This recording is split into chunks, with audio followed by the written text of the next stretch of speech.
দর্শক, এই মুহূর্তে আমি আছি মৌলভীবাজারের হাইল হাওরের। এটি হচ্ছে উত্তরসূরি এলাকার ৮ নং ওয়ার্ড। দর্শক, আমার পেছনে যে আপনারা বুড়ো ধান দেখছেন, এই ধানগুলো আহ, পুরোটাই হচ্ছে পচে গেছে গাছের মধ্যেই, মানে ধানের জড় বের হয়ে গেছে। তো এই ধান এখানে আহ শত শত একর জায়গা পানির নিচে, এই ধানগুলো পানির নিচে ছিল। এই ২ দিনের একটু রোদ দেওয়াতে ধানের মাথা ভেসে উঠেছে। তো এখানে শ্রমিক সংকটের কারণে কৃষকরা এই ধান কাটতে পারছেন না। আর দ্বিতীয় সমস্যা হচ্ছে, এখানে প্রচুর পরিমাণে জোঁকের উপদ্রব রয়েছে। আহ, এত জোঁক এখানে পানিতে পাই দেয়া যায় না, এরকম জোঁক আছে, যে কারণে কৃষকরা ধান কাটতে পারছেন না। আমরা আপনাদেরকে একটু দেখাচ্ছি যে কিভাবে জোঁকের উপদ্রব এবং কিভাবে কৃষকের ধান নষ্ট হয়েছে। আপনি একটু একটু দেখেন ধান কিভাবে নষ্ট হয়েছে, দেখেন।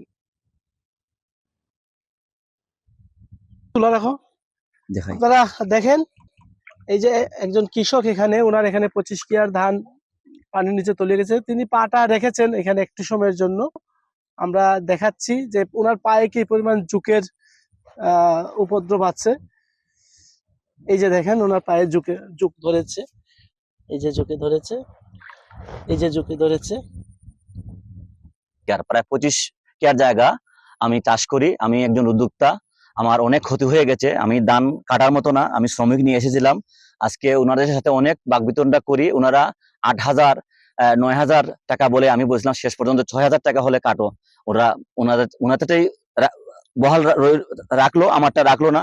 আমার ধানের এই অবস্থা দেখেন, আমার ধানটা পচে একবারে সম্পূর্ণ একবারে নাজেহাল অবস্থা। আমি পা দিয়েছিলাম পানিতে, অনেক জোঁকের জন্য শ্রমিকরাও কাটে না। আমি অনেক ক্ষতিগ্রস্ত হয়ে গেছি। আমার প্রায় 25 কার জায়গা পানির নিচে তলিয়ে গেছে। আর আপনার কাঠেও যান না পানির মুড়ে থোড়া থোড়া কিছু মানুষে কাটতে আনে, অনেক দান মানুষের লেগে গেছে কি, বুঝছেন নি? আমরা যে অবস্থা করছে আইলে ওরে যে পানি অবস্থা, পানি সব খাইয়া পরে কিতা হইলে জুকর লাগে তো খাটে যায় না, হামলা টামলা আনা যান না। যেমন কিন্তু আমি নিজের দান নিজে খাটে, আমার 500-এর জায়গা 500-এর মধ্যে হাঁটতেই পারছি না। আজকের জায়গা কোনো রকম নিজে নিজে খাটার কিন্তু আমি গরিব মানুষ, খাটা তো লাগবো, এছাড়া তো কোনো উপায় নাই। খেত করছিলাম, এখন সব পানি নিচেই, এখন খামলেও মিলে না আর নিজেও খাটার মতো নাই। প্রচুর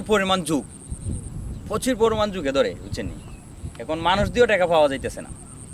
শ্রীমঙ্গল উপজেলায় হাইল হাওর সহ আমাদের মৌলভীবাজারের যে হাওরগুলো রয়েছে, বিশেষ করে কাওয়াদিঘি হাওর, কাকালকি হাওর, আমাদের মৌলভীবাজারে বুড়ো অতিবৃষ্টি এবং অতি বর্ষণের ফলে, আগাম বৃষ্টির ফলে আমাদের মৌলভীবাজার উপজেলায় 4,206 হেক্টর জমি বুড়ো জমি প্লাবিত হয়েছে।